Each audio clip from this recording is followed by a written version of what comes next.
Good afternoon, everyone, and bienvenue. My name is Szabo, and I lead the Inclusive Economies program here at the International Development Research Center. IDRC is very pleased to be welcoming you to our International Women's Day event. We believe that research can play a critical role in identifying the barriers to women's empowerment and informing policies and practice to improve women's lives around the world.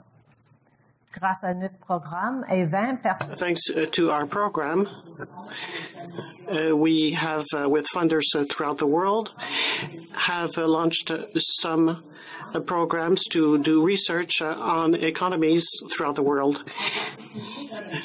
We have studies that are done throughout the world, especially with women with low incomes, so that we can increase access to jobs for women, protection against violence, as well as resilience to change, and those economies that are shared. Let me share with you a few examples. IDRC supported research in India, informed the development of clear guidelines for police to follow when processing cases of rape and sexual violence. These guidelines were adopted by 92 Mumbai police stations. 600 police officers were trained on how to properly process reports by women victims and to treat victims with dignity, a step often missed by police across the globe when handling sexual abuse cases. While there's still a long ways to go, this is an important step in the right direction. In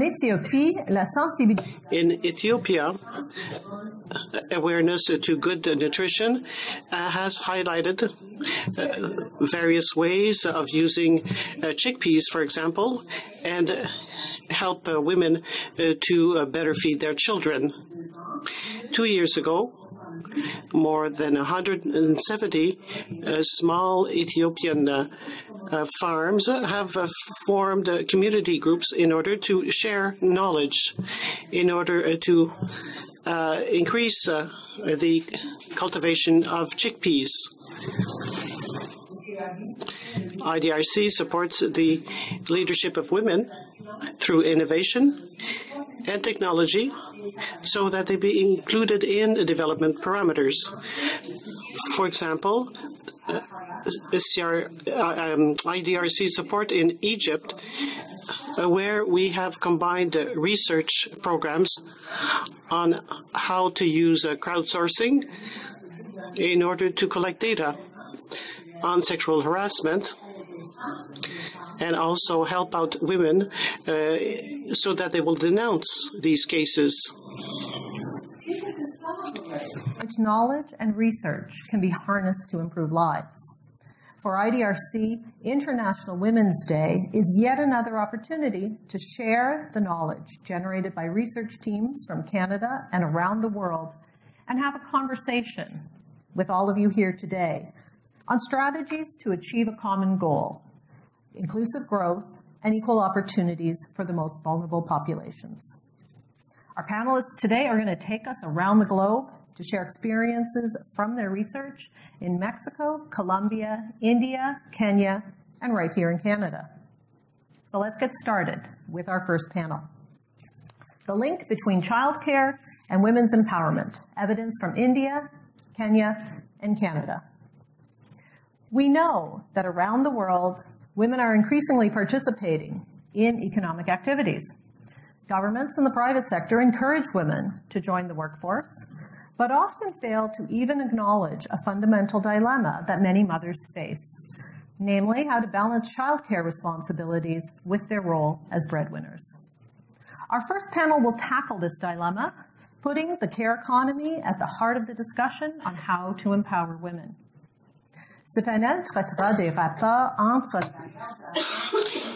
We will see what the relationship is between affordable childcare and decision-making made by women as to their health, their income, and their participation to employment, as well as the well-being of their children. We will be highlighting what daycare child services are available in the slums in India as well as in Quebec. We want to start a discussion on political solutions that aim to improve childcare throughout the world. Presenters, I believe you've picked up some sheets on your way in that provide their full biographies, and very impressive biographies they are. So we'll start with Shelley Clark. She is the founding director of the Center on Population Dynamics at McGill University, and she holds a PhD in public affairs from Princeton University. Next to her is Stella Muthuri, a postdoctoral fellow at the African Population and Health Research Center in Nairobi. Stella holds a PhD in population health from the University of Ottawa. So it's a bit of a homecoming for this presentation. Arijit Nandi, moving along, is an assistant professor jointly appointed at the Institute for Health and Social Policy and the Department of Epidemiology, Biostatistics, and Occupational Health at McGill University. And he holds a PhD from Johns Hopkins Bloomberg School of Public Health. Now, just in parentheses, the early findings that will be shared by Shelley, Stella, and Arijit stem from their research projects funded by the Growth and Economic Opportunities for Women program here at IDRC. And who seems very far away here on the panel, but nevertheless part of our small group, is Daniel Weinstock, and he's the director of the Institute for Health and Social Policy at McGill University. He was also the founding director of Quebec's Public Health Ethics Committee. So they're each going to give us some presentations, and following the presentations, we will move into a Q&A from the audience. So we're going to start with Shelley and Stella. Over.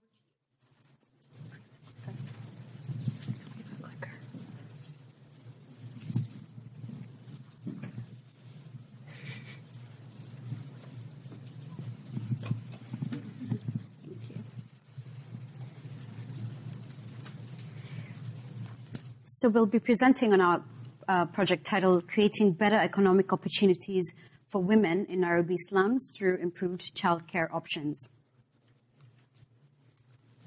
So it's something that every mother, irrespective of where she comes from, how much she earns, or her title, worries about. How do I ensure that my young child, is well taken care of when I have to leave and go work? Am I providing the best care for this child? Now, it might be argued that perhaps combining work and childcare might be more compatible with the traditional types of work, for instance, working in the farm, domestic work, or working in the market. But as more and more of these women engage in the workforce as businesswomen and entrepreneurs, then this ability to combine work and childcare comes more into question. And so it's quite agreed that investments in primary and secondary school education for girls does allow them to then proceed on and engage in the labor force. However, what we argue is that if they are not well supported with respect to preschool and childcare or daycare, then their ability to engage fully and equally in the workforce might be affected. And so could this be the missing link to women's economic empowerment? Our project is set in Korogosho. Korogosho is an urban slum in Nairobi, and it's a Swahili term that means crowded shoulder to shoulder, and indeed this is a situation in Korogosho. It's home to about 200,000 residents and characterized, like any other slum, by a lot of poverty and lack of access to very many amenities. APHRC, the African Population and Health Research Center, has been running a demographic surveillance system in this community since 2002, and this is run every 4 months. What we aim to do is to assess whether subsidized and enhanced quality childcare can influence a woman's ability to work and to earn. Our target sample is mothers 15 to 49 years of age with at least one child aged 1 to 4 years. And some of the research questions we hope to address are, what are the current childcare arrangements used by women in Krogosho currently?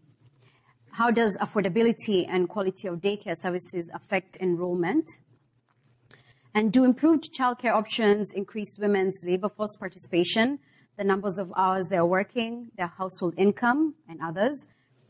What is the economic impact for the most disadvantaged women? And for this, we're referring to single mothers or migrants. We are employing a mixed methods approach, and so I'll walk us through what we've gotten through so far and where we hope to proceed in the next months. This project started with some formative work in the community. And for this, we had community sensitization meetings in Krogosho with community leaders, with daycare owners, mothers and fathers. And the idea was to give them an update on our project and also get some input into our project in terms of the quality improvements at the daycare level. And we continue to give them frequent updates on how our project is progressing and also get their feedback on how it's perceived in the community. We also had stakeholder meetings with various officials from government, local and international NGOs and universities in Nairobi. These are key players interested in this area of research. And then we also conducted a daycare inventory. What that means is we wanted to enlist all the daycare centers that are in use in Krogosho currently by women. And this would also help us make some decisions around eligibility of the daycare centers for inclusion in our study, and also assess some aspects of quality and safety so that if we're placing the children in them, that there would be some level of security. We've done some qualitative work. We used photo voice, and I'll not go into that because Shelley will describe what photo voice is in more detail. We had photo voice sessions with mothers in the community and focus group discussions based on the photo voice results. And then quantitatively, we did conduct a baseline with a target of 1,200 mothers from Krogosho. So now we're at the point where we have started our intervention. This was launched in January. The intervention is a randomized intervention of child care subsidies and quality improvements. And what we hope to do is continue with this until the end of the year. And then we will have an end-line survey that will follow up the same mothers that we recruited at baseline. And then we've also been doing M&E monitoring of voucher use so that we can also report on that aspect. Qualitatively, we do hope to do some in-depth interviews with about 30 mothers halfway through the intervention, and then another round of photo voice and focus group discussions as well based on those results, and then interviews with our key stakeholders. So this is a snapshot of what the intervention looks like. We did start with a baseline survey. We actually recruited 1,226 mothers with a total of 1,338 children, 1 to 4 years of age. This was conducted between September and October of 2015, so last year. And then these mothers and their children were randomized into 3 arms. Some mothers and their children received a voucher for regular daycare. That is, the mother would receive a voucher and her child or children could attend a daycare that has not had any further quality improvements. Now, the thing to note here is that they are a combination of children that were previously used in daycare services in Krogosho, but there are also a number of children that might have not been using any daycare service at all in Krogosho. Then about a third of our mothers received a voucher for their children to attend enhanced quality daycare centers. Again, some were previous users, some were not. And in terms of the quality improvements, what we're referring to is that the daycare owners received additional training. It was a 6-day-long training that covered various aspects of early childhood development.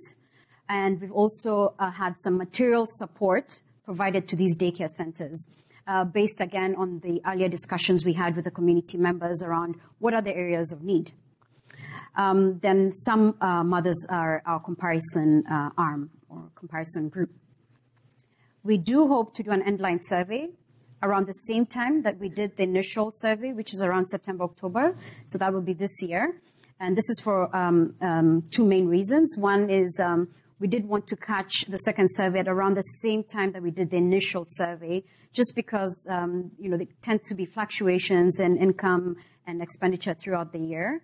And also because we are looking forward to a general election in Kenya in 2017. And so this being a very heterogeneous community, people do tend to move back up country to avoid any violence or eruptions of violence. So just a few findings from the baseline on current childcare arrangements. The video.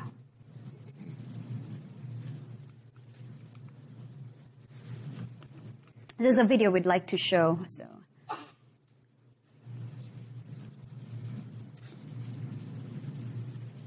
So this video was actually shot prior to beginning our intervention and the study.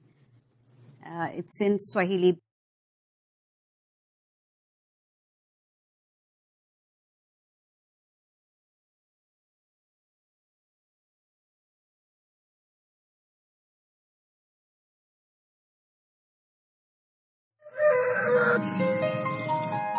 Jina yangu kamili naitwa Mary Lita. Naishi kwa hii korokocho ya mtaa ya Highridge.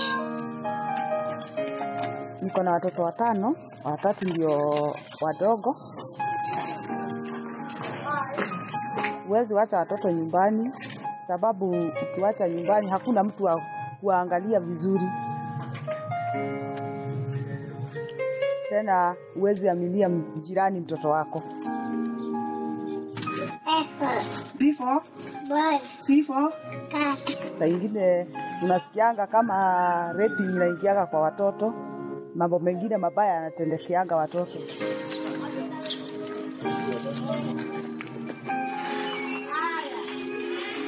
Pesa ya kuandika maid siwezi pata, sababu hata ile mapato ambayo mimi napata ni madogo, lakini mimi huwa najisukuma tu.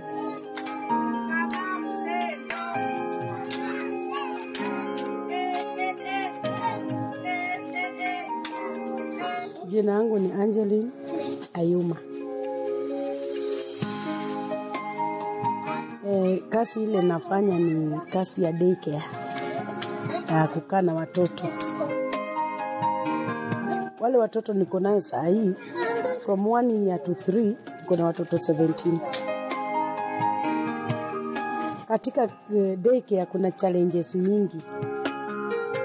Saa ingine mtu ameleta mtoto wake na hajamleta na maziwa. Wewe mwenyewe ndio utatoa shilingi 10, mtoto apate kitu yako 10.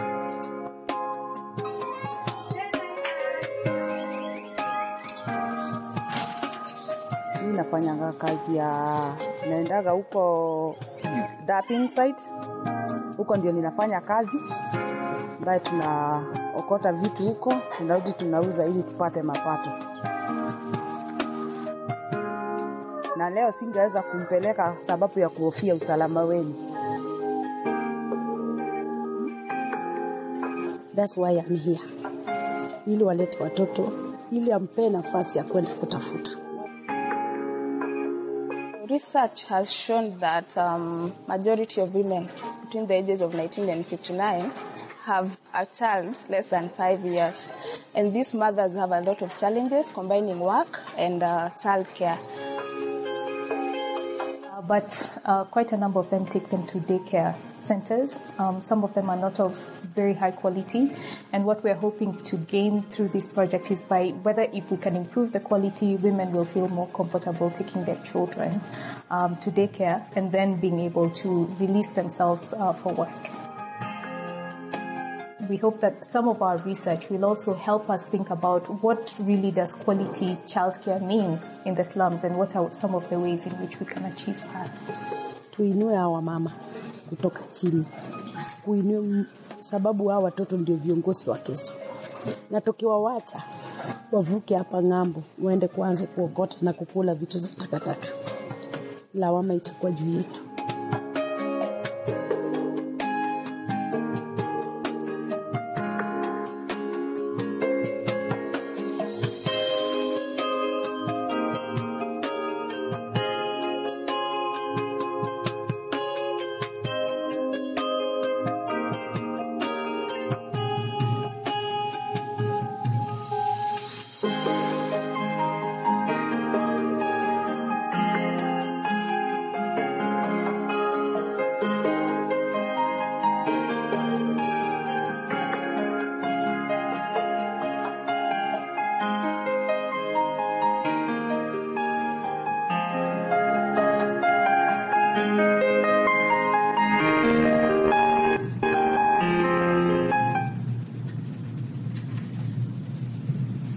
Okay, so we have the video available to share with you if you'd like to take another look at that. Also based on the...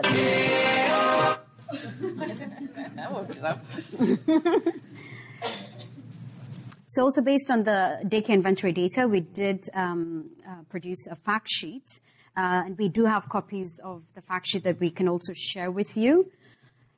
And so basically a few highlights from the data with respect to mothers using any paid childcare. We had 37 mothers who are using any type of paid childcare in the community.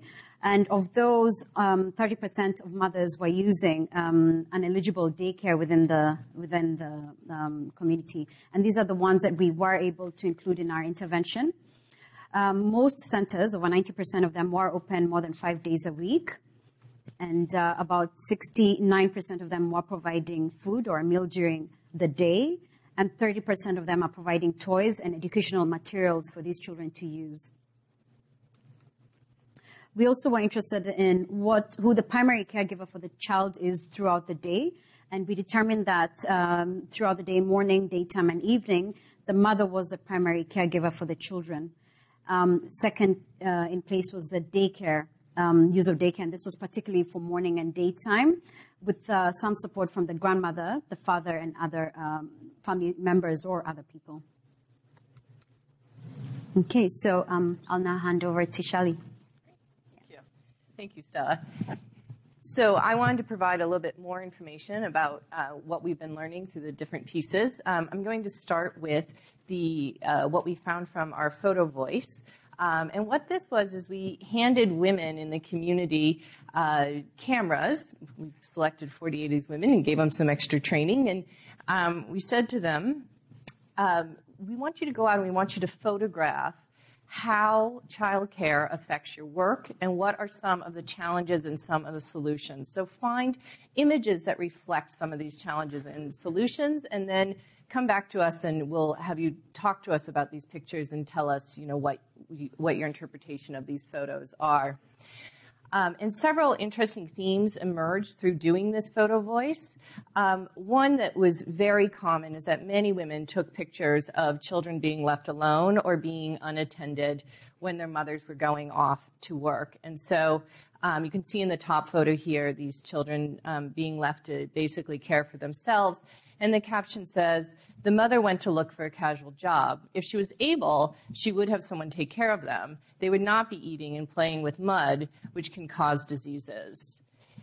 Below, we have another example of some of the challenges that mothers face if they're leaving their children alone. And the caption says, because men are bad these days, you can get someone who takes and harms one of these children. If this mother was able, she would have taken the child to tuition or daycare to stay there. If the women don't leave their children alone while they're working, the other option is that they take them with them to work. But the work environment itself often poses hazards for children. You can see here a lot of the women sell things along the side of the road. In this case, the mother here owns this charcoal stand, but the mother's not even actually here. In fact, the caption says, this child, the older child there, was left to care for the smaller child and to take care of the business. She has forgotten about the business and about taking care of her younger one. Instead, she is playing. It is still risky on the roads because if motorbikes come, it will hit both of them. So even taking the kids along to work doesn't present much of a solution for these moms.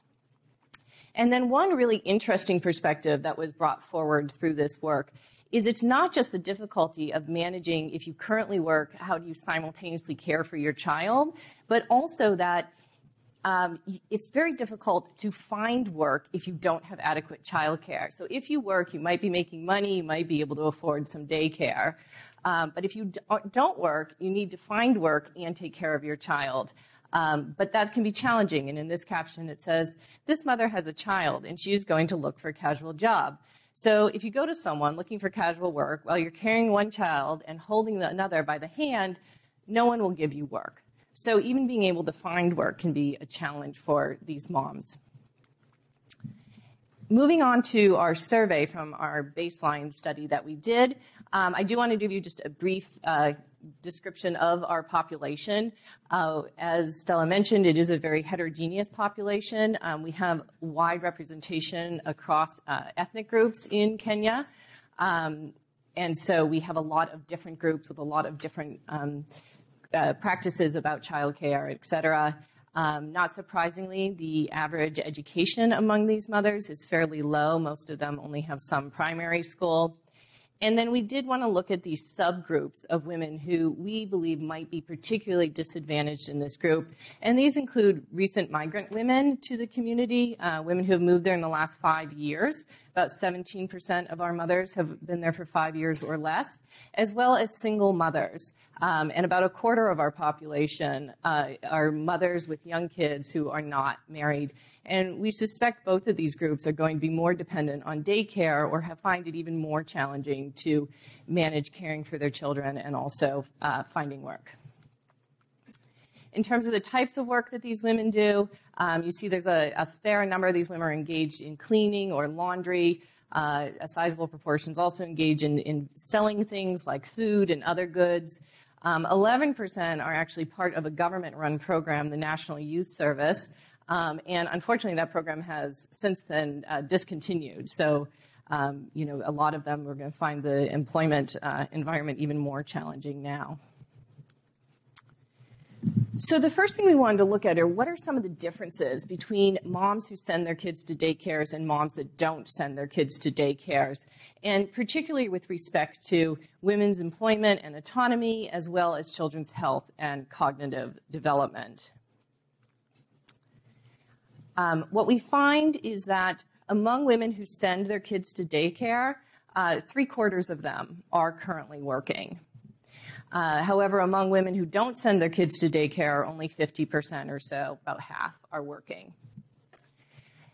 Among mothers who are not working, we see that those sending their kids to daycare, we see that about half are looking for work compared to 43% of women who are not sending their kids to daycare are looking for work. But I'll mention those differences are not statistically significant.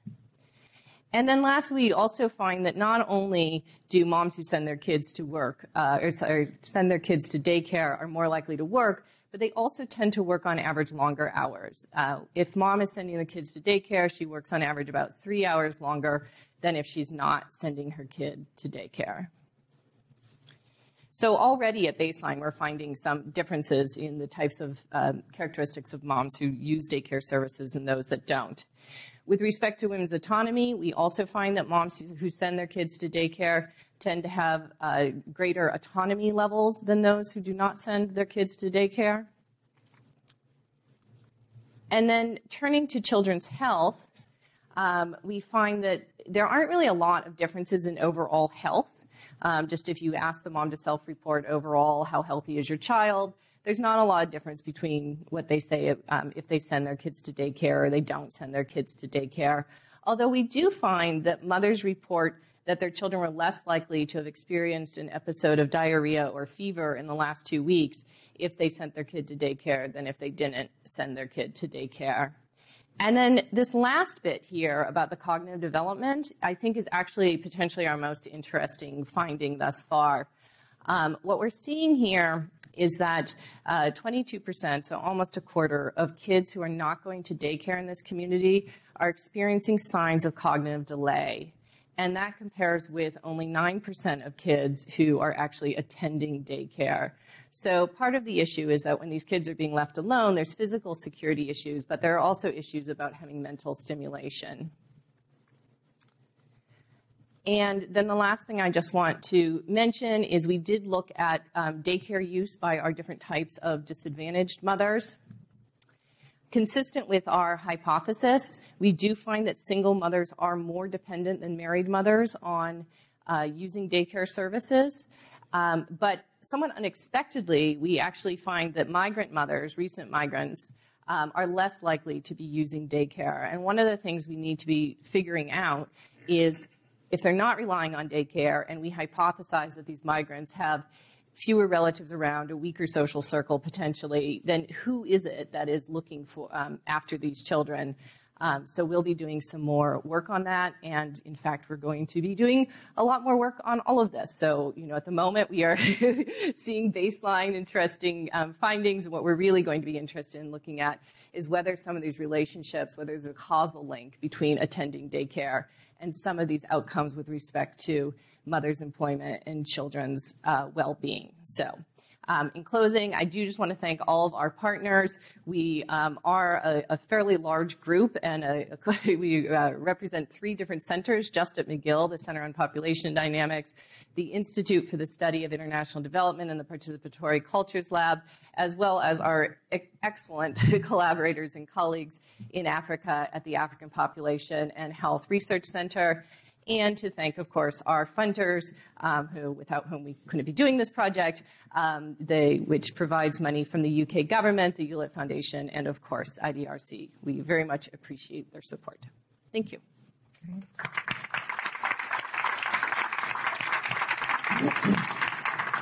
Great. Thank you, Stella and Shelley. We're going to do all the presentations and allow then the audience to come in for Q&As. So what I'm going to do is turn to Arijit for our second presentation. Thanks. Great. Thank you for the warm introduction. Thank you again for organizing this event around International Women's Day and for inviting us to present an overview of our project, Affordable Daycare to Empower Indian Women.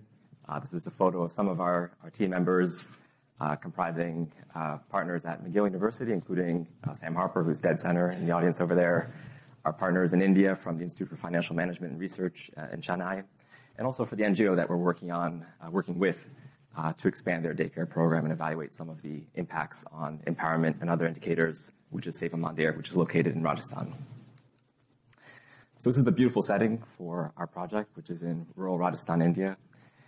If you've ever had the opportunity to visit, I'm sure you would agree it's just one of the most splendid places to visit.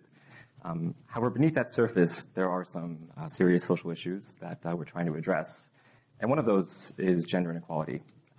So this is a recent report that was issued from the McKinsey Consulting Corporation looking at women's empowerment and gender inequity in India in particular.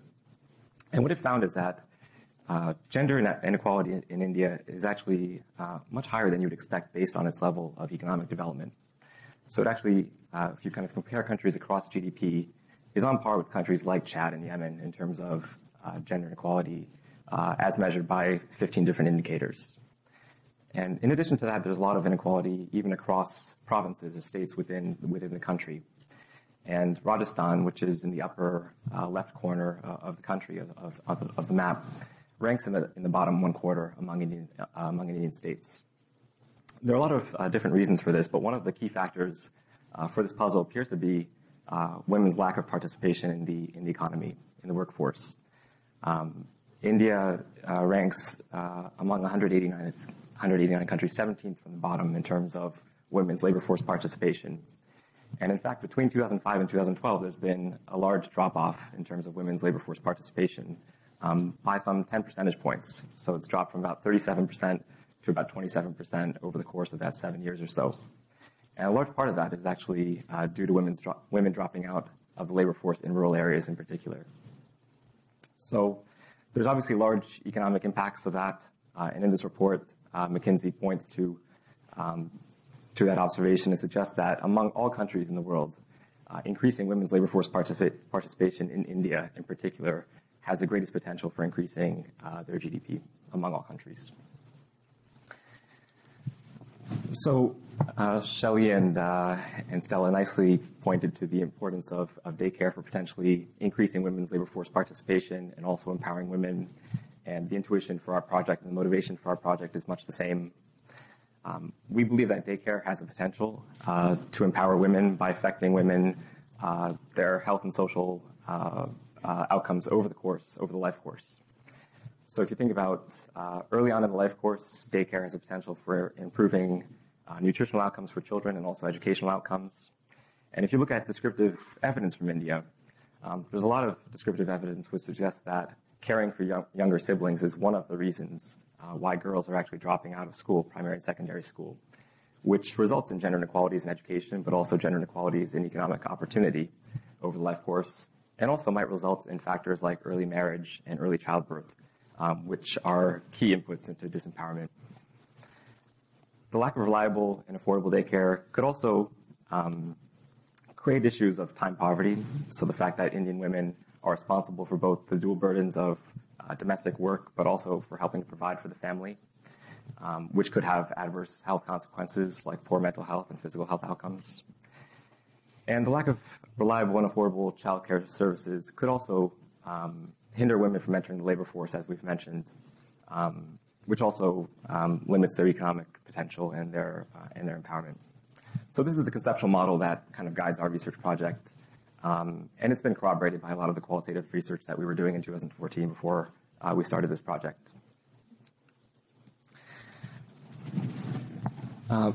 In spite of the importance of daycare for potentially empowering women and the specific issues that India is facing in terms of really low levels of women's labor force participation, the public system has really failed the vast majority of Indians. There are public systems in place. There's one system called the Rajiv Gandhi Creche Scheme, which is intended to provide daycare services to kids below the ages of 6 before they would start primary school. But the coverage of this system is very limited. There's another scheme called it's a network of nutritional centers which are spread and dispersed throughout India, operated through the Integrated Child Development Services segment of the government. And the purpose of this network is to provide nutritional services to Indian children. But there's consensus that the coverage of the system too is very poor, and recent reports suggest that it's reaching just about 16% of Indian children. And it's plagued by a lot of different problems, including staff turnover, absenteeism, and the centers themselves aren't oftentimes operating fully throughout the day. So they're not really a good alternative to a daycare in terms of providing full day access to reliable and affordable daycare services.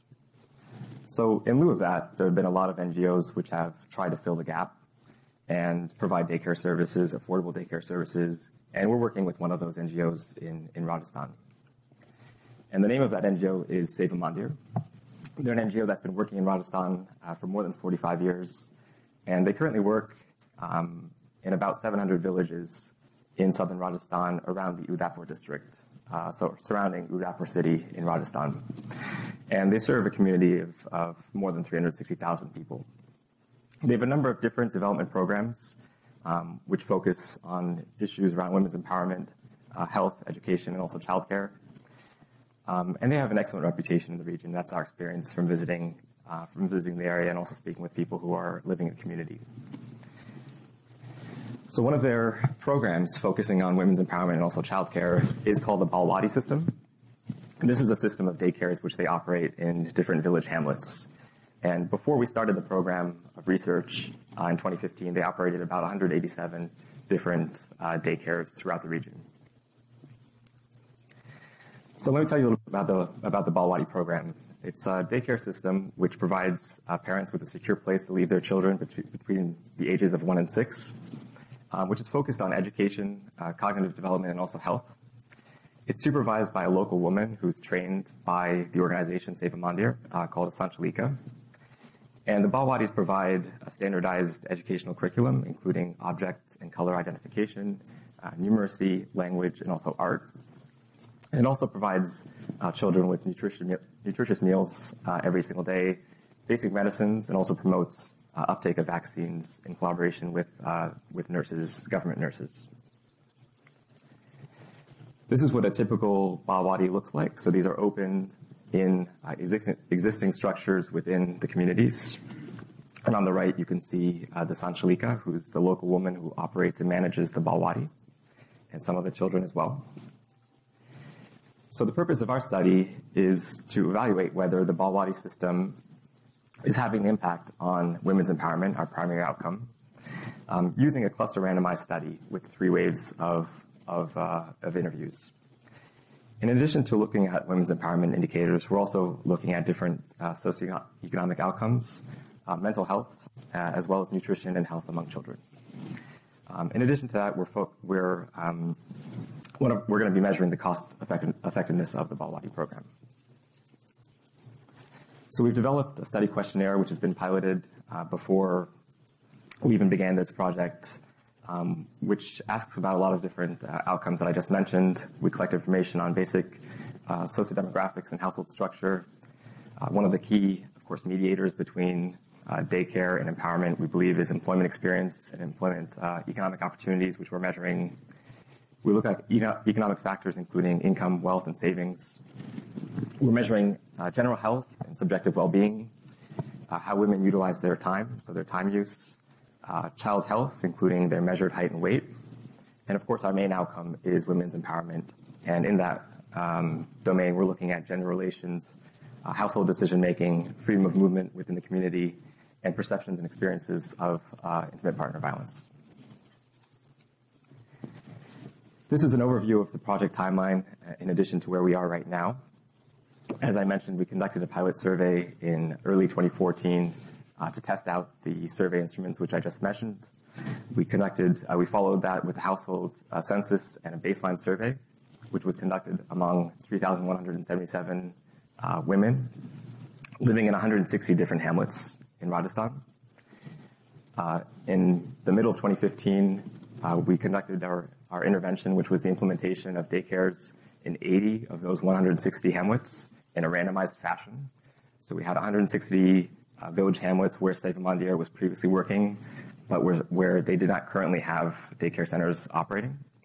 And we randomly allocated daycares to be opened in one half of those village hamlets. So that's the intervention. And now over the course of the next 2 years, we'll be evaluating the impact of that intervention, the introduction of affordable daycare, on the outcomes that I mentioned. And so in the coming months of 2016, we'll be conducting a midline survey. And then following that up 1 year later in 2017, we'll be conducting the endline survey. So that's the basic study design for our project. This is the inside of one of the balwadis. I like this picture in particular because you can see that no matter what the context, kids are pretty much the same. They're kind of mimicking the Sanchlika who's on the phone by pretending that they're also on the phone, which kind of reminds me of what I used to torture my older brother with when I was a kid. So this is a map showing the location of our study sites. So this, the red outlined area in India is the Udaipur district within the state of Rajasthan. And the different markers are the 160 different village hamlets where our study is taking place. And the flags are the hamlets that have actually been randomly allocated to have a balwadi, a daycare system, opened in that village hamlet. And this is what a village hamlet looks like. If you haven't been to Rajasthan, it's a fairly dispersed area. And each village within Rajasthan has about 5 to 7 of these village hamlets. So these are the contexts in which we're opening daycare centers following the model of the NGO Szabo Mandir. This table shows some of the baseline characteristics for our sample. So as I mentioned, we've surveyed just over 3,100 women in the baseline survey, which was conducted in 2015. And there are really 2 things to take from this slide.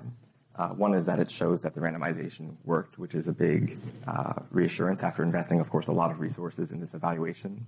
And you can see that the characteristics that we've included in this table, the sociodemographic characteristics, are well balanced between those treated hamlets, which are the hamlets that have been randomly allocated to receive a daycare, and also the control hamlets, which have not during the study period. So in terms of factors like age and marriage and religion, economic activities, and so on, you can see that the groups are very similar. And the other thing to note is, in fact, that women's participation in labor force is actually very low. So you can see that in the past year among women who have worked, those who were paid, only about 10% of women were actually paid in cash for work that they did in the past year, which is remarkably low.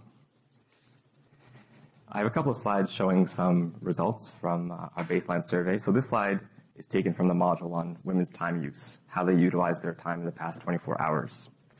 And you can see that only about 17 minutes on average do women spend on paid work in a typical day. Whereas if you look at unpaid work, including both domestic work and also agricultural work, it amounts to almost 10 hours per day. So a huge disparity in how women are utilizing their time, and very little time spent on paid work, but a huge burden in terms of things like collecting water the biggest segment of unpaid domestic work that women spend their time on is actually caring for children, elderly, and the disabled. So hopefully a lot of potential for the daycares to remedy that situation. This slide is just one example of some of the indicators that we're collecting about women's empowerment. This is about household decision making and who makes decisions about things like healthcare for the woman, the respondent to our surveys, whether they can work, where they can work, and so on. Is it the husband? Is it the respondent and the husband jointly, or is it someone else? And what you can see is that across the board, if you kind of look at the average, in about 1/3 of those cases, for about 1/3 of those decisions, in the case of healthcare for the woman herself, she has really no part in the decision making, which was quite striking. This slide shows some results from some of the questions that we asked specifically about women's freedom of movement within the community and specifically within her village. And this slide shows that in most cases, for visiting places like the market, for health centers, community centers, or homes, 9 out of 10 women have freedom to do that on their own. But there's about 10% of women who cannot visit those sites, even with their own village, without their husband's approval. And this suggests that there could be some ceiling in terms of the capacity for daycare to increase economic opportunities, because even if there were opportunities available, in some cases, due to social or other cultural barriers, they may not be able to avail themselves of those opportunities. So I just want to finish up with some implications for how we hope our project can be useful for moving policy forward. We're engaging with NGOs in the community, both in Rajasthan and also more broadly in the country, who are focused on issues of childcare and gender equality to raise awareness of some of the problems that I've just touched upon today. We hope that by evaluating this program, Save Mandir's program, and implications for, will have implications for how we can improve daycare more broadly and hopefully generalize to some of the public system, which is very fragmented and, as I mentioned, not really serving community very well.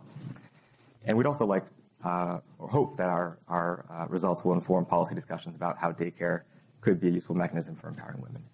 So thanks for your time.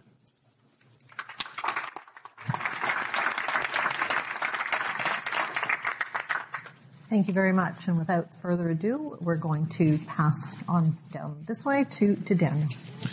Thank you very much. Merci beaucoup. Alors, il pourrait sembler... It may seem strange to include a presentation on a CPE in a society which is not poor, which is not low income. And after a presentation on India and Kenya, but we shouldn't forget that Quebec still has pockets of poverty that are significant, especially with children. So maybe it's not irrelevant to include a presentation on Quebec in the context of this panel. So you may all know that Quebec introduced in 1997 a early childhood center, a universal policy. So it started in 1997, and in 2000 it included more spaces for children of all preschool age, 0 to 5. And you may also know that this universal program at $7 per day is now being modified by the current government in order to introduce a means test. So it would no longer be that universal. So we're going through an interesting period or experience. It may be natural, but we want to see what the impact of this has had on the children. So this project is funded by the Health Institutes or Research Institutes of Canada. So I don't have any results to show you yet, but I'd like to talk about the general context and talk to you about what we're looking for when we complete the study in 2 years. We'll talk about the outcomes. First of all, we wanted to look at the objectives that were stated by the government when they introduced this program. So in the mid-90s until 97, what we have seen is that there are many objectives that are aimed at through the program. And we're talking about promoting more possibilities or opportunities for women to work.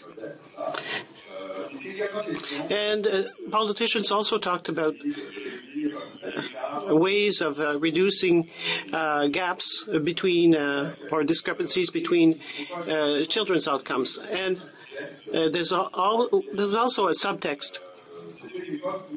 This is a period where in Quebec the government was worried about the low birth rate or denatality, as we call it. I think it's an unfortunate word.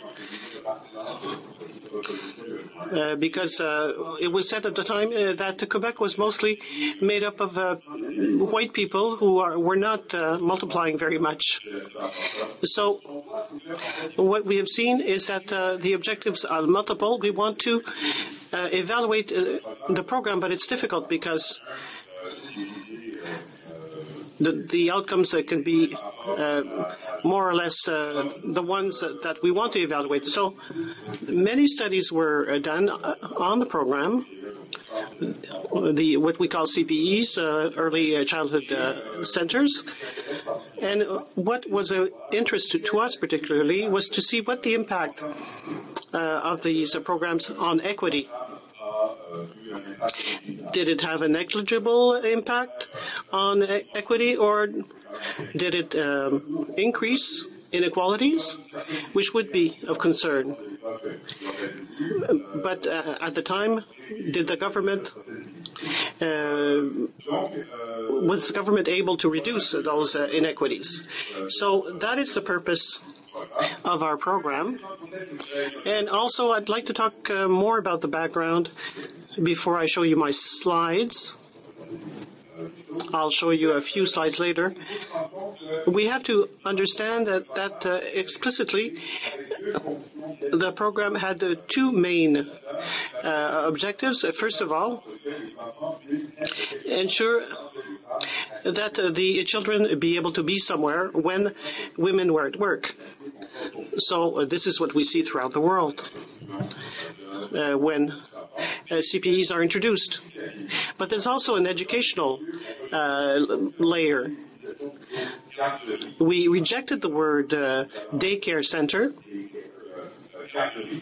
Garderie is not a place where we just take care of them, but you do also want to educate them at the same time. So there was this notion of quality that was added, as traditional educators might observe. We wanted to have this educational level that was added. So it's important to remember this, because this is what we're trying to do.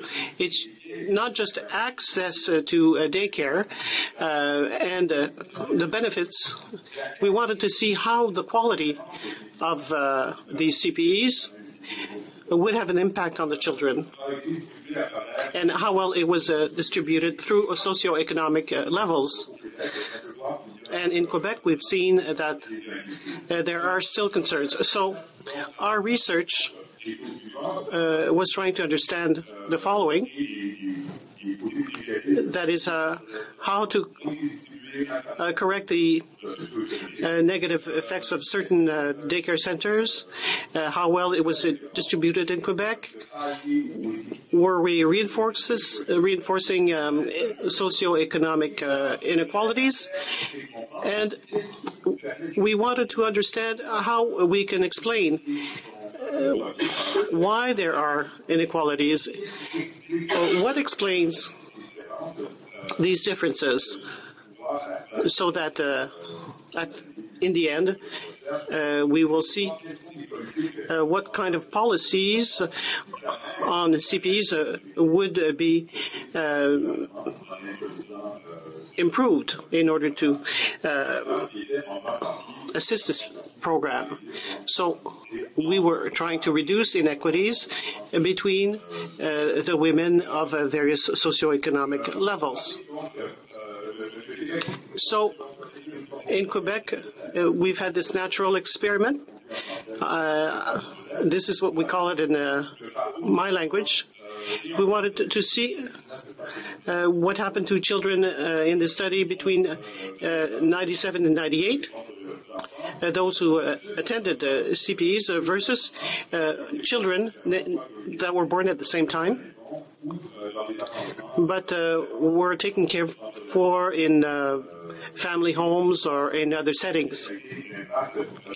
So we wanted to see the impact of the introduction of this within the population, but also we wanted to compare with other studies that were done in the same area. So now that you've listened to me speak, I would like to go on to my slides.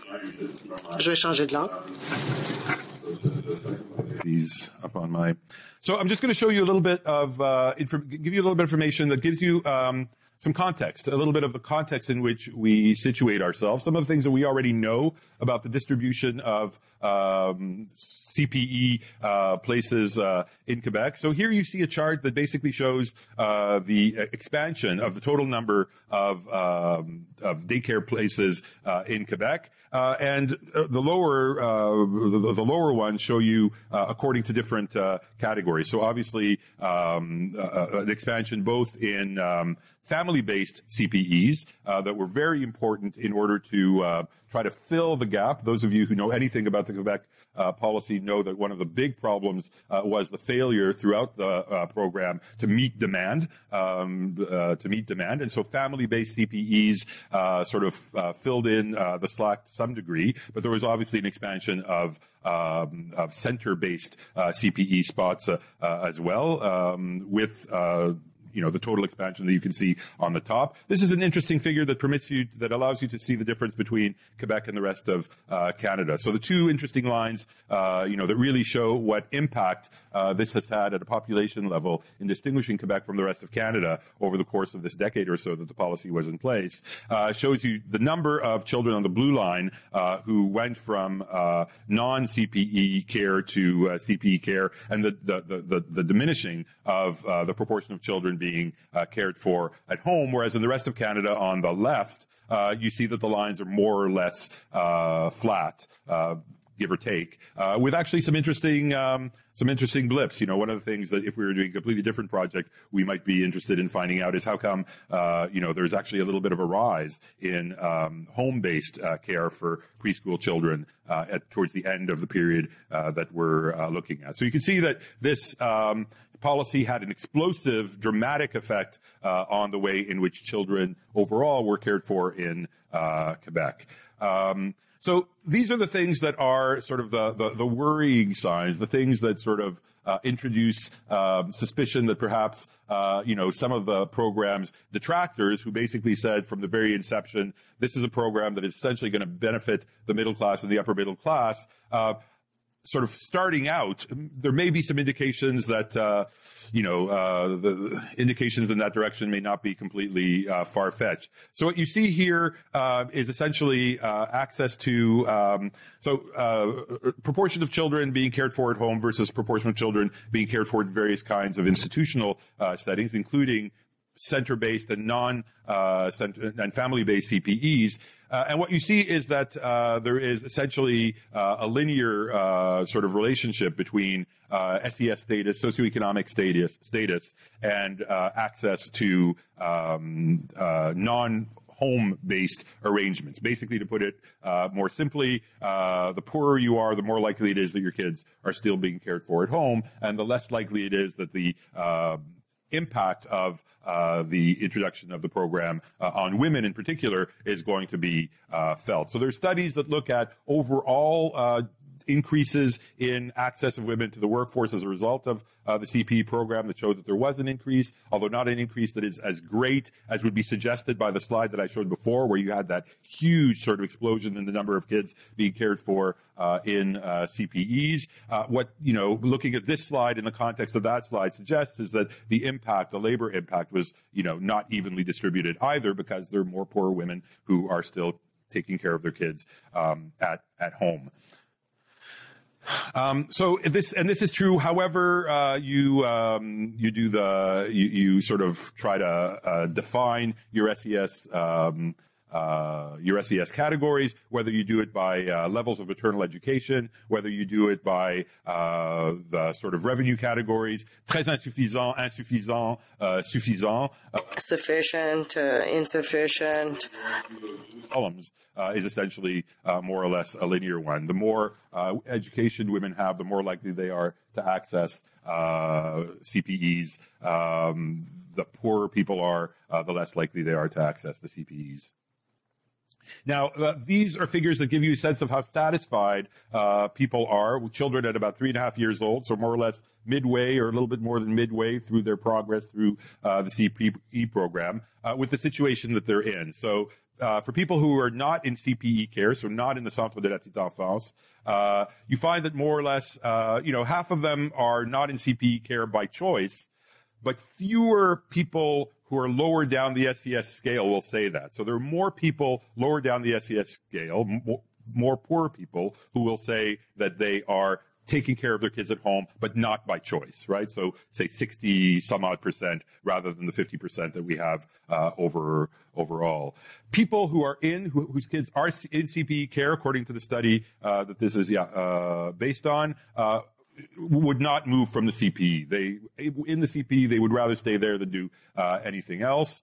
And for children who are in parental care, there's kind of an interesting, there's not much difference there. I've been told that I have to hurry up, so I will. What the last slides show us is, sort of the worrying trends and the trends which, may have an impact on our findings. So again, our findings, we will be able to report in the next year or so. Is that access to CPEs? It's not just general access to CPEs that varies by SES brackets. It's also access to quality CPEs. Now, there are tools, standardized tools. Quality is not just a matter of the way that parents report satisfaction with the CPEs that they're in. There are standardized tools that are used to measure the quality of various CPEs. And what you find essentially throughout is that the poorer you are, even amongst the people who do have access to CPEs, the lower the quality of the CPEs that you're in. And even for children who are in non-CPE arrangements,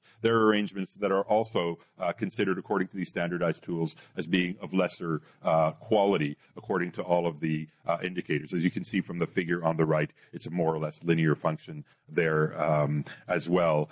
These figures, which I'm just going to go through very quickly, show you how likely it is that a certain kind of childcare arrangement will be qualified as being of high quality by these standardized tools. And it shows basically that center-based, state-operated, essentially CPEs tend to do better than family-based CPEs that tend to do better than non-CPEs in terms of the quality indexes. Mix that information together, and what you get is that the kind of arrangement that poor people tend to have access to will rank lower on these rankings than people who are better off. So it's a mixed picture, and I'll end with that.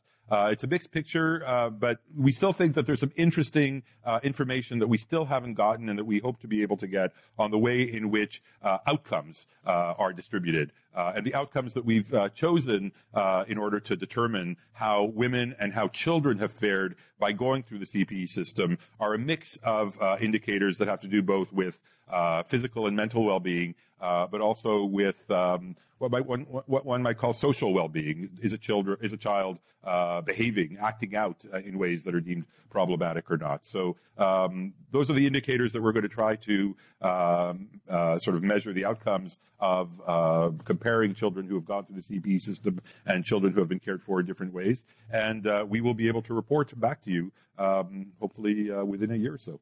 And I'll stop there. Thank you.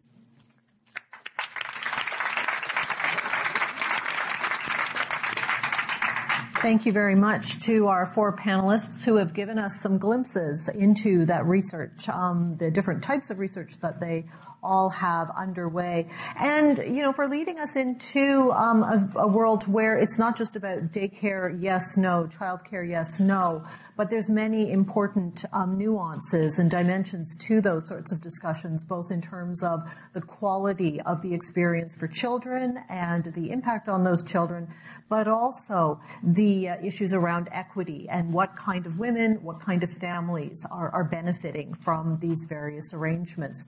So let's open it up now for questions. On va commencer avec des questions. We will start with questions, or you can ask your questions in English or in French. Language of your choice, and we've got microphones. We will ask you please to go to the microphones because the translators need to be able to hear you. But we'll take a few questions and then come back to our panelists for remarks. So if you can please introduce yourself, provide your name, your affiliation if you wish, and then ask your question. Thank you. Diane Watts. I'm a researcher. I'm wondering if you're following the numbers in terms of male employment, whether increased female employment displaces male employment and the employment as a whole stays stable, or whether the entire employment increases once women enter the workforce in greater numbers. So is it a displacement, a movement, or is it a general increase in the economic employment and contribution? Are you following these statistics? My name is Parnali Dharchoduri. I am also a research awardee in food, environment and health. I have a question for Dr. Sheila and Shelley, and very nice presentation. The question is regarding your methods, and basically you said that in your baseline survey, you included the mother's age group of 15 to 49 years. And I'm just wondering what are the percentage of young mothers who falls behind the legal age group of marriage, and is there any accidental pregnancy or motherhood that you considered for your research, and what will be the intervention in that case along that route? Thanks.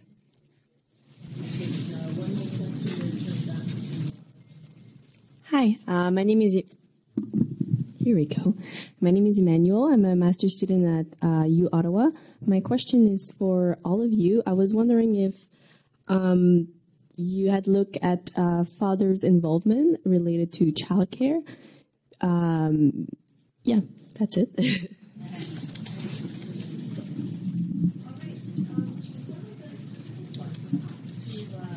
Stella about mother's age and give others a chance to think a little bit about the bigger picture questions. So, chime in. In fact, one of the reasons we, push to have our age set at 15 rather than 18 and go through the added IRB hoops that you need to do when you're interviewing minors is because adolescent pregnancy is very common in this setting. So if you notice, we had about 25% of our moms were single moms. The majority of those in this study, because these are moms with young kids, are never married moms. These are moms who have never been married, and often these are women who become pregnant through an unintended pregnancy. Did you want to add anything? Okay.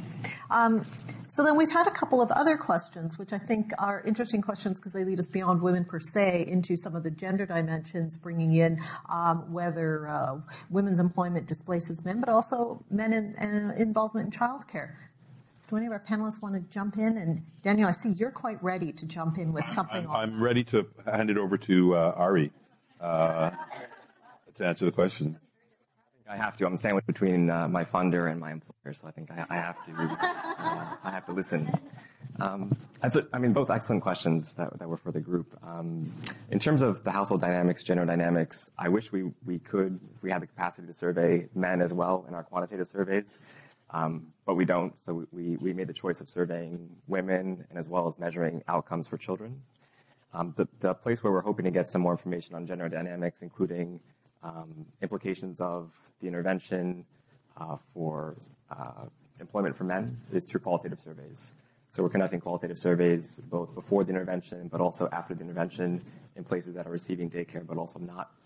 And so we will include information or questions about those dynamics, including their participation in the labor force, whether there's been any evidence of crowd out, which I'm kind of doubtful about in our context, but also their participation in terms of childcare, which at baseline, actually, we know from qualitative interviews conducted before the baseline is very limited.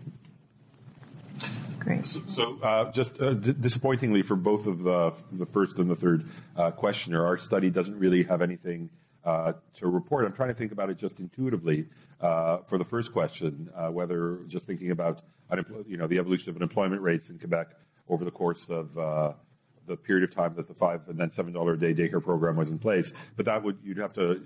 The way that they calculate unemployment is not just with the total potential labor force, but with a labor force that's defined according to people who are looking for work. So when you have a segment of the population that's all of a sudden starts looking for work, you have an expansion of the potential labor force. It'd be a difficult, not impossible, actually, probably quite easy thing to try to figure out, but not something that is part of our research design. Similarly, for we chose to measure the impact of the CPEs on women and on children. And in particular, then sort of crossing that with SES levels, just as a choice. And so we don't really have tools to measure the impact on men. Shelley. So they are both really excellent points, and actually we did specifically consider both of those in our survey design, and I think maybe similar to Ari's study, we do specifically ask for differences in household income versus mother's income, and so we will be able to tell within the household, is there a substitution effect where, okay, so now she's employed, but somebody else in the household no longer is employed. And so we care about both outcomes. We want to know, is she making more money, but also is the whole household better off? So that's how we're going to be able to look at that. And I'm so glad you asked about fathers, because I'm fascinated by fathers in childcare in sub-Saharan Africa. And so as a result, my collaborators have been very generous in allowing me to put in several questions about fathers' participation. You saw the care chart during the day about different family members, and fathers were a category in that. But also, we ask a whole series of questions, especially for the single moms, about contributions from non-residential fathers. So, what is dad doing? So maybe they were never married, maybe she's divorced, but what is dad doing? Is he making financial contributions? Is he helping care for the child, even if they're not in a union? So actually, we are asking, I would say, a fair amount of information, because I think that is a really important dimension, and to not just assume that all child care rests entirely on mom's shoulders, although our initial data shows that a lot of it does. Indeed. Good. Let's move to the second round of questions. Do we have anybody else who wants to ask a question? You can come up to the mics, please. Great. Thank you. I belong to an organization called GRAN, and of course our focus has to do with older women and grandmothers. And you see where I'm coming from, because I haven't heard you mention at all older women and the older population in the countries that you are working in. So I really would like to understand, if you stop, your cutoff is 49, what happens then to those older women, apart from being a burden on the younger woman, which I'm not sure is quite that correct. I'd like to hear more on how you think you can factor in their contribution. Thank you. Great. Thank you. Please. Hello. Thanks for your presentation. I'm Tyler, and I work at the Economies Foundation here in Ottawa. Given the types of employment that women in both your geographies might be obtaining, informal, low-income, and the fact that here in Quebec you're saying a lot of low-income women are still choosing to have at-home options, do you think that some of these interventions with childcare might be more beneficial for the learning outcomes of children rather than the actual empowerment of women who are actively looking for employment? Thank you.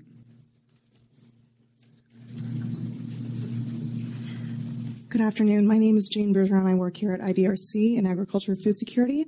My question is actually targeted at Professor Nandi. Thank you very much for your presentation. It was really interesting. But I did have a little bit of a question with regards to your methodology, and more specifically your conceptual framework with regards to the concept of empowerment.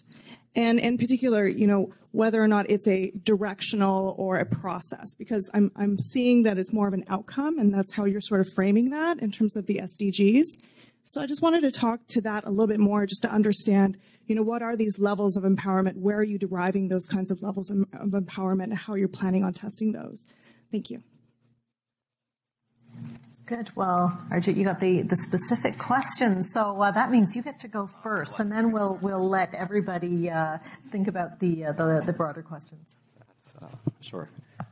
So that's true that empowerment is our main outcome.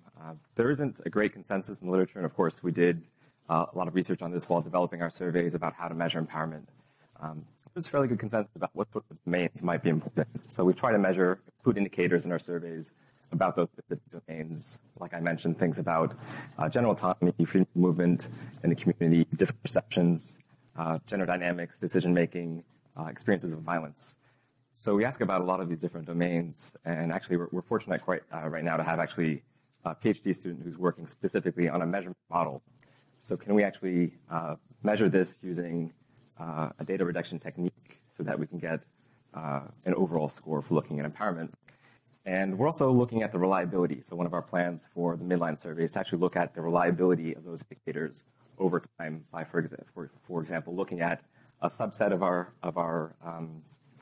sample, going back a week or two later and seeing kind of what kind of consistency do we see. So how stable are those indicators of empowerment over time? So that's kind of technical parts about the measurement itself. The question about whether it's a process or not, and of course that's limited in our conceptual framework, I absolutely do believe it's a process. And in many ways, the factors that we're forming or leading into empowerment could also be consequences of empowerment itself. So it's definitely a dynamic process. It's hard to capture with one of our graphs, but we very much believe that's the case.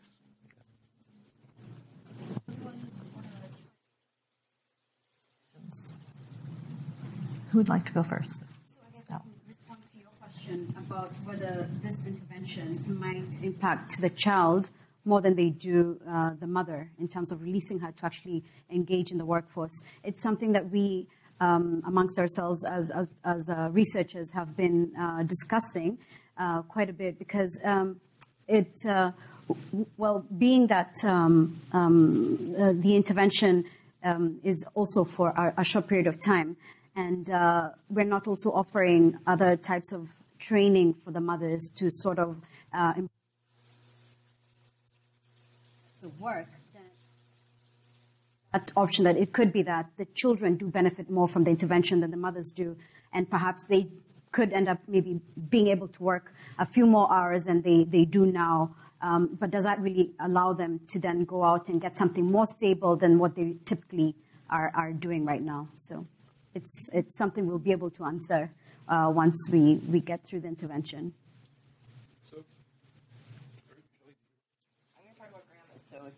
On that point, that's good.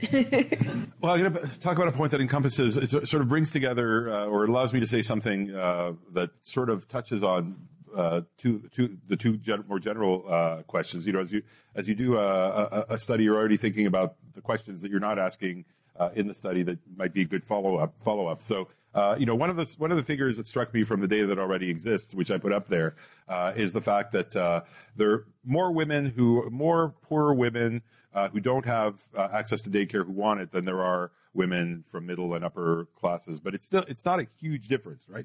So if you remember the number, it's about 60% of poor women who don't have access to daycare who would like it. But that means that there's 40% of poor women who don't have access to daycare who don't want to have access to daycare. So one of the things that would be very interesting to know is why that is. And does it connect with other sort of variables that we don't touch on at all in our study, like immigration status, recent immigration status, different family structures, extended family structures versus more atomic family structures that characterize the cultural majority in a place like Quebec.